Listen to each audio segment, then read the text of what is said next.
Tokrat bomo skupaj z vami testirali hibridno Alfa Romeo Tonale. Potem preizkusimo avto za vse trge sveta, Toyota Corolla. Tudi hibridno, ampak iz hibridne pa gremo na električni avto in sicer na zelo zanimivega, dinamičnega Jeepa Avengerja. Potem pa eno zvezdo v zrelih letih postavimo ob eno še čisto mlado zvezdo. A spet govoriš o naju. No, ja.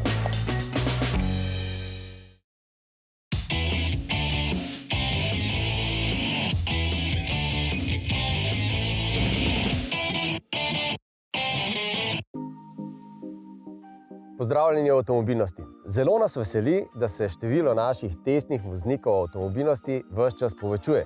Hkrati pa spoznavamo zanimiv vzorec. Po vsakem našem srečanju nas debata zapelje na druge konce. In veseli nas, da smo tudi tokrat imeli izvrstne voznike in ob vsej discipliniranosti in testiranju predvsem voznih lastnosti in tehnologije smo na koncu se zapletli tudi v debato. Tokrat povezano z znamko Alfa Romeo, testirali smo Tonale in šli smo celo v čase srednjega veka. Res je.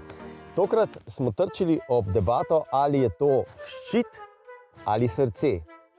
In demokratičen konec te debate je bil, da je to ščit, ki varuje veliko Alfino srce. No, debata pa je vedno še kako živa, ko pridemo do Alfinega loga. Na začetku ni bil čisto tak, kot je tukaj. Včasih je bila samo milanska Alfa. In Alfa je seveda kratica. Ja.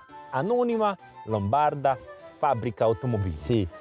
In Romeo ni bil vedno tukaj in je priimek, ki je prišel kasneje. Milano je šel ven, ko je tovarna postavila drugo tovarno na jugu Italije. Potem je tukaj še veliko drugih znamk, ampak najbolj pomembna debata se je vrtela okrog kače. Ne te kače, te kače.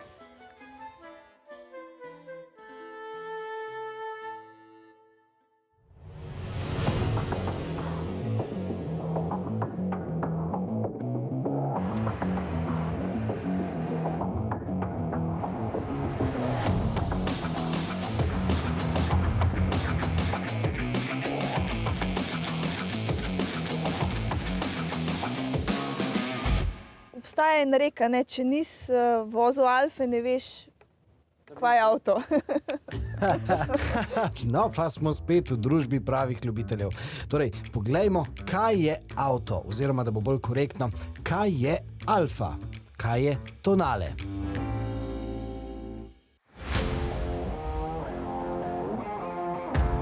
To je nekaj takega, ko se usedeš in veš, da se boš udobno peljal in da... Udobje pri Alfi pa res ni tisto na prvem mestu. Ne? No vem, sprašujem. Ja, udobje, ja.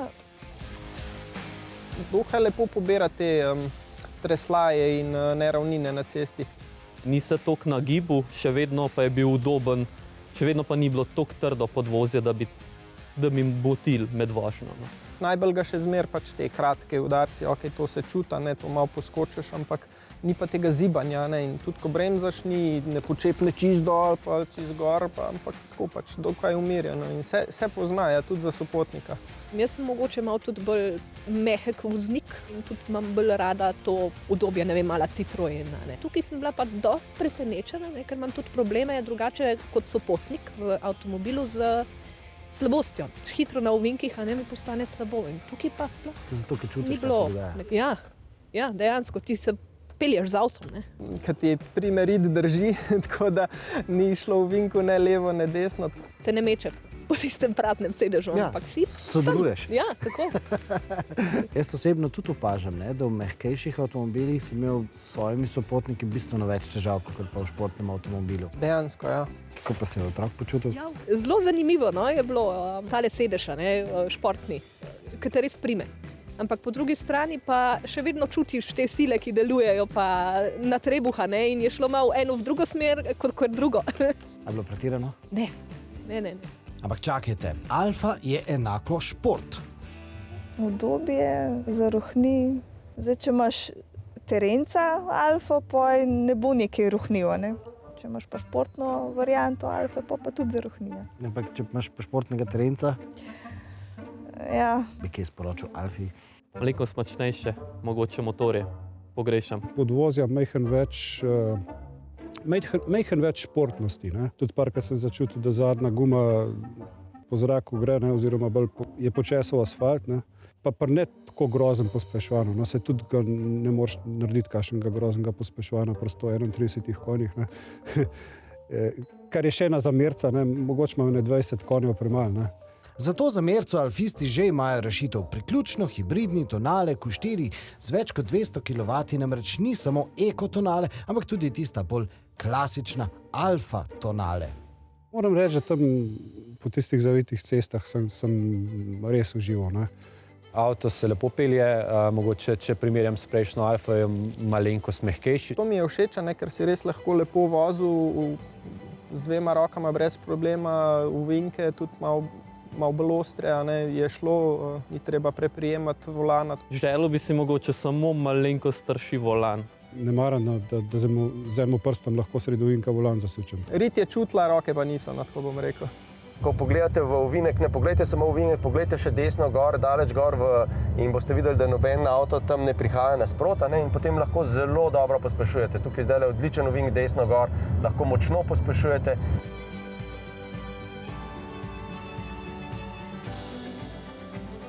Rada prestavim takrat, kadar meni paše, da prestavim.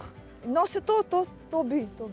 Na levi strani je minus, ena prestava niže, desno plus za prestavo gor. S tako velikimi dirkaškimi obvolanskimi prestavnimi ročicami Alfa jasno sporoča, da je nikar ne smemo preveč dolgočasiti s kakšno eko vožnjo. Ona noče avtoceste, ona hoče Alfa cesto. Če jo boste dolgočasili, se vam bo zelo jasno pritožila. Kako? Ko dodaš gas, en čas ni nič, pa reče, aha, gas moram dati in pospeš. Mora biti avto v dinamičnem načinu, da se res čuti ta odzivnost. Dejansko je zelo interaktiven avto, čisto vse se da vklopiti, izklopiti. Zdaj mi smo si prilagodila to opozarjanje na radar, z zvončki, z alarmi, z vsem skupaj, da se da tudi pokazati, kje točno naj bi bil ta radar pozicioniran. In potem ste šla mimo in je radar napisal tako. Hvala. In je radar napisal hvala.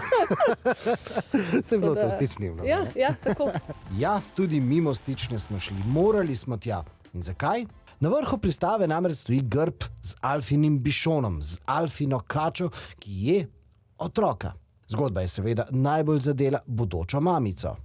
Sem si zelo zapomnila tole zgodbo o tej kači, ki je otroka. Virida Visconti je dejansko bila navdušena nad to zgodbo ene kmetice, ki je videla, kako neka kača žre tistega njenega otroka.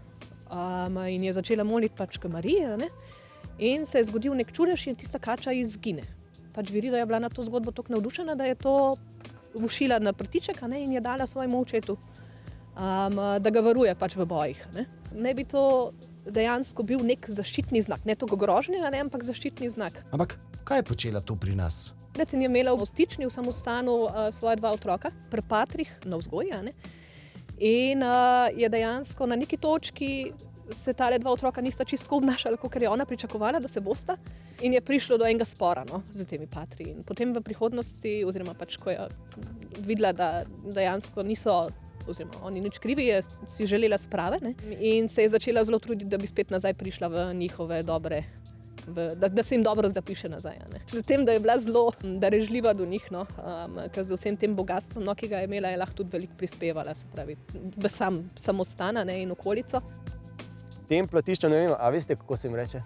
To je pa telefonski rotacijski, ne vem kako že. Številčnica, to. Sej, nisem toliko mlad, ne, ampak... In zdaj bom prosil našega montažerja, da gledalcem pokaže, kako številčnica izgleda za vse tiste gledalce, ki so se rodili z pametnim telefonom in ne vedo, da se je včasih mogel si pritisniti prst noter in obrniti številko, a ne? Seveda, v Milanu so mojstri takšnih drobnih detajlov in tudi v Tonalu jih je na pretek. Avtomobili, ta novejši so tako dolgočasni, mislim. Alfa ni razočarala, Meni ni dolgočasna torej? Ne, ni dolgočasno, je še zmeraj avto z dušo. Vsakič, ko Toyota predstavi nov, zanimiv model, se spomnimo na tisto znamenito izjavo šefa Akija Toyote, ki je rekel, da so dolgočasne Toyote preteklost. In tudi pri tem testu smo se spomnili na to izjavo. Ampak zelo težko bi rekli, da so ji tokrat pri Toyoti v celoti sledili. Corolla Cross je namreč vse prej kot dramatično zanimiva. Ta avtomobil bolj obeta tisti racionalen oziroma razumski nakup. No, največ pa obetajo tehnične novosti, tiste pri hibridnem pogonu oziroma na področju, kjer Toyota velja za referenco.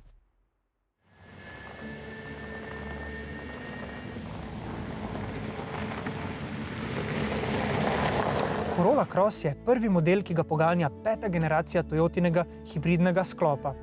In glavni cilj izboljšav je bil predvsem izboljšati vozno dinamiko, torej hibrida narediti bolj vozniškega. No pa poglejmo, kako je inženirjem to uspelo. Bencinski del pogona predstavlja dvolitrski 4-valjnik, električnega pa 2 elektromotorja. Corolla je namreč poleg prednjega opremljena tudi z dodatnim elektromotorjem na zadnji osi. Slednji ima 30 kW moči in se vklaplja po potrebi. S tem pa zagotavlja dodatno trakcijo oziroma hibridni 4-kolesni pogon. No, doslej smo večinoma ugotavljali, da hibridom ustreza umirjena vožnja. Vsaj veljalo je to pravilo. Ampak pri nekaterih proizvajalcih so z drugačno zasnovo pogona in softverskimi triki že uspeli zagotoviti tudi boljše vozniške občutke. Gre predvsem za sorazmerno naraščanje vrtljajev motorja v skladu s pospeševanjem oziroma pritiskom na stopalko za plin ter padanjem vrtljajev ob upočasnjevanju. To nekako zagotavlja značilen občutek povezanosti voznikovih dejanj z odzivi pogona. Moč se v primeru Corolle Cross na vsa 4 kolesa prenaša prek ECVT, neskončno stopenjskega menjalnika. In to v praksi pomeni zelo tekoče in zvezno pospeševanje, če to pospeševanje le ni preveč dinamično.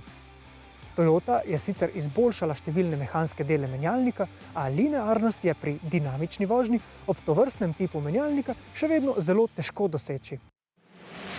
Tako nam je bila tekom testa bolj všeč ekonomičnost. Beležili smo namreč povprečno porabo le dobrih 5 litrov na 100 prevoženih kilometrov, kar pomeni sorazmerno ugodnost tudi ob relacijskih vožnjah. No, še posebej pa je pogon učinkovit v mestu, kjer se lahko veliko več časa vozimo le na elektriko. Tam smo povprečno porabo brez posebnega truda uspeli znižati celo na 4 litre. Je pa res, da je dosežena poraba močno sorazmerna s preudarnostjo voznika. Pomembno je poskrbeti, da so pospeševanja nežna in predvidevati zaviranja ter morebitna zaustavljanja. Tako bo bencinski motor večino časa ostal izklopljen oziroma se bomo lahko vozili v EV načinu. Corolla Cross se po velikosti uvršča približno na sredino svojega segmenta. No, osnovo si sicer deli s trendovskim terencem CHR, ampak lahko bi rekli, da je po uporabnosti in prostornosti bliže večjemu terencu RAV4. Sicer pa je notranjost nekako povzeta po običajni Corolli. Materiali so večinoma robustni, veliko je takšne trde plastike. Še naprej pa Toyota ohranja veliko fizičnih tipk, ki omogočajo preprosto dostopanje do najpomembnejših funkcij. Osrednji zaslon je v primerjavi s prejšnjimi izvedbami pri Toyoti močno izboljšan. Je bliskovito odziven in izjemno preprost za uporabo. No, lahko ga povežemo tudi s pametnim telefonom, v primeru Appla tudi brezžično, ampak že Toyotina navigacija je povezana in nudi tiste najpomembnejše informacije o prometu in koristnih postankih na poti. Nabor asistenčnih sistemov ocenjujemo kot nadpovprečno napreden in bogat. Na čelu je pametni prilagodljivi tempomat, ki upošteva tudi topografske podatke in s tem samodejno prilagaja hitrost v zavojih. Sistem vozniku omogoča tudi spreminjanje jakosti prilagajanja hitrosti, kar sami vidimo kot zelo dobrodošlo možnost. Toyota je linijo modelov Corolla vselej dopolnjevala in izpopolnjevala z novimi karoserijskimi različicami. In tako je danes, skladno s potrebami in razmerami na trgu, napočil tudi čas za Corollo v izvedbi športnega terenca. No in tudi po zaslugi priljubljenosti tovrstnih avtomobilov bi lahko to legendarno ime tudi v bodoče ohranjalo svoj primat. Alfini strokovnjaki za odnose z javnostmi so nekoč v duhu prihajajočih bolj demokratičnih in tolerantnih časov prišli z drugačno zgodbo o kači in človeku. V tej bišon, kača, človeka ne je, prav nasprotno, rojeva ga. V kontekstu današnjega časa, ko za novice včerajšnjega dne že danes poslušamo alternativne verzije in alternativne resnice, lahko tak poskus povsem razumemo. Kaj pa, ko ima alternativno resnični podatek pomembno prometno varnostno težo? En takih primerov je alternativno resničen podatek o tem, koliko prevoženih kilometrov ima avto, ki ga kupujete. Kriminalna dejavnost pretvarjanja prevoženih kilometrov avtomobila pred prodajo je v Sloveniji v nekaj zadnjih desetletjih postala tako razširjena praksa, da lahko mirno rečemo, da gre za sistemsko toleriranje tega področja. In na drugi strani, seveda je logično vprašanje, ali se sploh kdo na strani državnih inštitucij zaveda, za kako velik prometno-varnostni in okoljski problem gre. Tukaj srečnega odgovora ni, če se zavedajo ali ne. Stanje, kot ga imamo, je porazno. V obeh primerih gre za poraz države v njenem temeljnem smislu delovanja, reguliranja in nadziranja.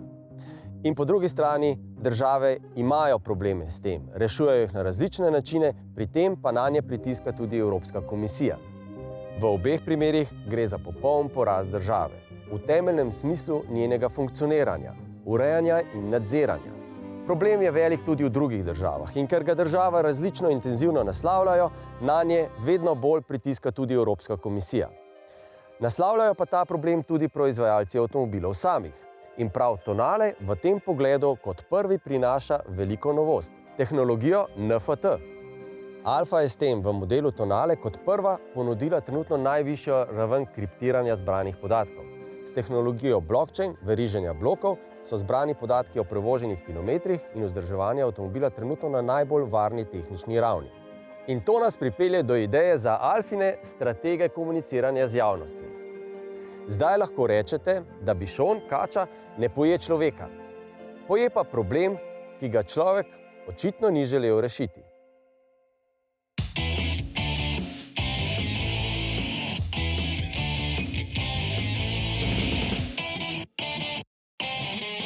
Z modelom 190 je Mercedes-Benz 40 let nazaj vstopil v razred kompaktnih limuzin in s tem vstopom je postavil tako razred, kot tudi ceno nekoliko nižje. In modela 190 se je hitro prijelo ime Baby Benz. In za Mercedes od takrat naprej nič več ni bilo tako kot prej. Vstopili so v svet nekoliko bolj cenovno dostopnih avtomobilov in ti so se kar namnožili. Ja, in vseh znanih modelov, vsi možni derivati, ki smo jih že in ki jih bomo še spoznali. No, s tem pa smo ugotovili, da Mercedes, se pravi, da ta model ni le Baby Benz, ampak da je tudi Baby S.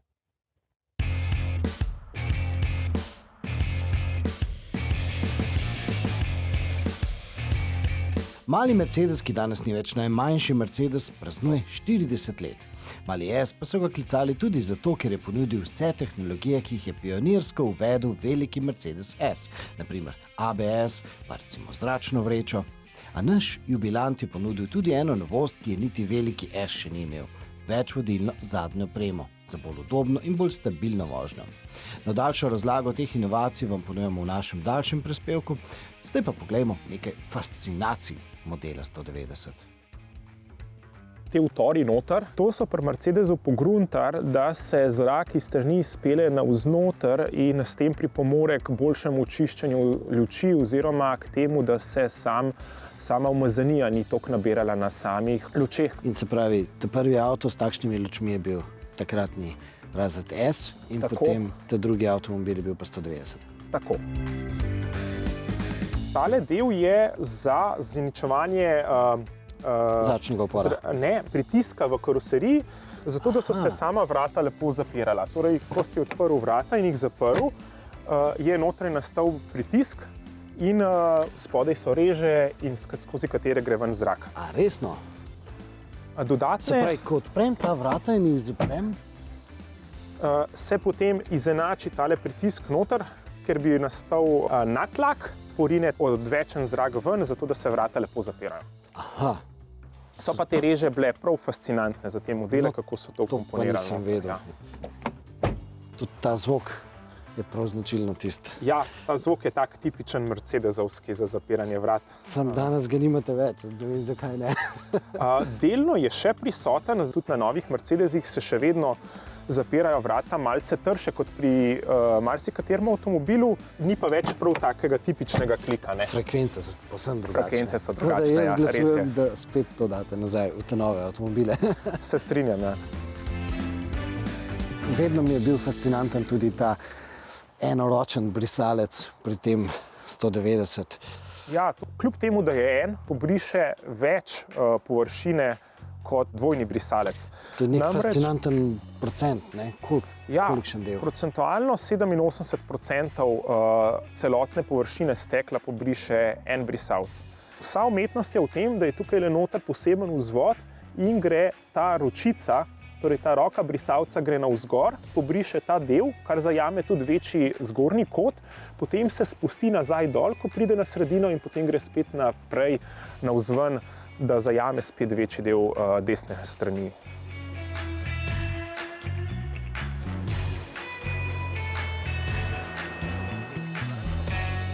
Dajva zdaj malo vse skupaj posodobiti, pa greva zdaj do novega razreda C, za katerega ravno tako pravite, da je v bistvu to mali S, ker tudi prinaša tehnologije, ki jih je uvedel razred S, ampak zdaj rabim konkreten primer tega.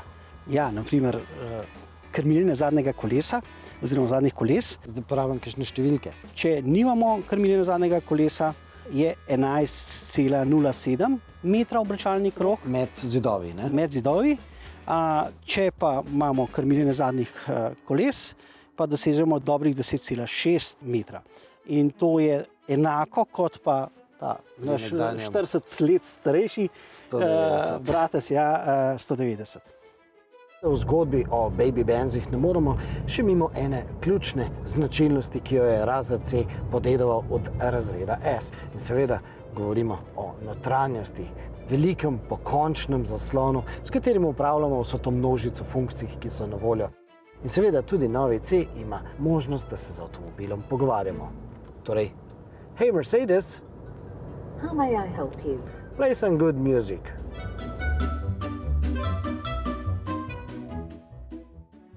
Jeep je znamka, ki je najtesneje povezana z težko prevoznimi tereni v oddaljenih krajih. Zato tudi velja, da je Jeep samo en, vsi ostali so športni terenci. Ja, in to, kar je Kolondont naredil za zobne paste in Superge za športne copate, je Jeep naredil za razred športnih terencev. In zdaj Jeep z povsem električnim Avengerjem vstopa v divjino mesta. Ne se ustrašiti, še vedno pa ponuja kar nekaj pristnih 4x4 terenskih užitkov. Če izrečem besedo Superga, vas bo večina pomislila na športne copate, veliko manj pa jih bo pomislilo na znamko Superga. Podobno je znamko Jeep. Večina jih sicer ve, da je to avtomobilska znamka, a vseeno nekateri menijo, da je to pač ime, ki označuje avtomobile, ki so sposobni terenske vožnje. A ker vemo, da so okoljske zahteve neizprosne, tudi v tem segmentu prihaja k njim že znana rešitev – elektrika. Pa bodo tovrstni električni avtomobili lahko konkurirali terenskim avtomobilom, ki so dominirali v preteklosti? Actually, electric Jeep are better Jeep. Thanks to the amount of torque we have, thanks to the e-powertrain, and also the possibility to manage this torque much more carefully. Definitely, the electrification helps also in extreme condition and for the capability exercise. On top of that, thanks to the position of the battery, this lowers the center of mass of the vehicle, and so it helps also during the rollover maneuver. Ekstremna terenska vožnja bo tako še vedno mogoča, a predvsem pri večjih in štirikolesno gnanih električnih avtomobilih. Kako pa bo prepričal prvi povsem električni Jeep in kako je sploh nastal? Basically, I would like to make clear we started from the eCMP platform. It is the new release of the CMP platform, new engine, new electric engine, new batteries. And then with the engineering team, we really squeezed them to let me say, to reach the request of the capability for Jeep. For example, we worked a lot to shorten the overhang front and rear. That will give a lot of capability. We asked more than 200 mils of ground clearance, and we will have on this platform the bigger overall diameter tire that we can have on this platform. So basically, putting everything together, you will have the recipe of capability, the right angles to use the car also outside the cities. So 20 degrees of approach angle, 20 degrees of breakover angle, and 32 degrees of departure angle. I think this is generally the starting point for every Jeep, so to be capable. Then for sure, we started thinking about what is the story of Jeep. And basically, the main things, in our opinion, is to be protected. So this car is 360 degrees protected. You have a huge cladding all over the car, front bumper, rear bumper, fenders, and also the lower part of the door. Vse povedano potrjuje, da so se pri Jeepu za prvi električni avtomobil zelo potrudili. In to Avenger potrjuje tudi v praksi. Trenutno je na trgu zelo malo električnih avtomobilov, ki bi z vožnjo navdušili tako kot Avenger. Pa tu ne mislim na ekstremno terensko vožnjo, čeprav se avto ne boji, kar je dokazal tako na montažnem poligonu, kot tudi na zahtevni makadamski vožnji, bolj štejejo občutki, ki smo jih dobili med vožnjo po utrjeni površini. Lega je nadpoprečna, v ovinku je nagibanja zelo malo, predvsem pa navduši podvozje, ki odlično deluje na neravninah in slabi podlagi. Čeprav je Avenger Jeepov najmanjši avto, pa ne gre za klasičnega malčka. Our goal was to design a very efficient vehicle. The car is really compact. It's only 4.08 meters long. To give you a reference, it's 16 centimeters shorter than a Renegade. But we have designed the interior to be also very roomy and to easily accommodate 5 people. And also the trunk space is really efficient in terms of space. We have 380 liters of storage that is pretty awesome for a car that is so compact. And the vehicle offers also a lot of space for objects. Think about that in a segment where the average space available for object is around 14-15 liters. On Avenger we have 34 liters. That, to give you a reference, is the volume of an airplane cabin baggage. A ker govorimo o električnem avtomobilu, so jasno pomembni še podatki o motorju in predvsem o bateriji. Električni motor ponuja 115 kW in 260 Nm navora. Pri Jeepu zatrjujejo, da bo baterija s kapaciteto 54 kWh dovolj velika, da bo mogoče z Avengerjem prevoziti 400 km, v mestu pa celo do 550. Največja moč polnjena baterije bo 100 kW, s čimer bo mogoče baterije od 20 do 80% na hitri polnilnici napolniti v 24 minutah, na običajni polnilnici pa bo povsem prazne baterije mogoče napolniti v 5 urah in pol. Izbrali pa ste tudi že 5 finalistov za slovenski avto leta in teh 5 finalistov je. Prvi je že Alfa Romeo Tonale, drugi Peugeot 308, Opel Astra, Citroën C5X in Toyota Corolla Cross. No, lahko nam napišete tudi v komentarje na našem YouTube kanalu oziroma na mmc.rtvs.si, če je vaš favorit prišel v finale in kdo je zdaj vaš favorit oziroma na koga stavite. Mi se vidimo spet prihodnji teden, do takrat pa srečno!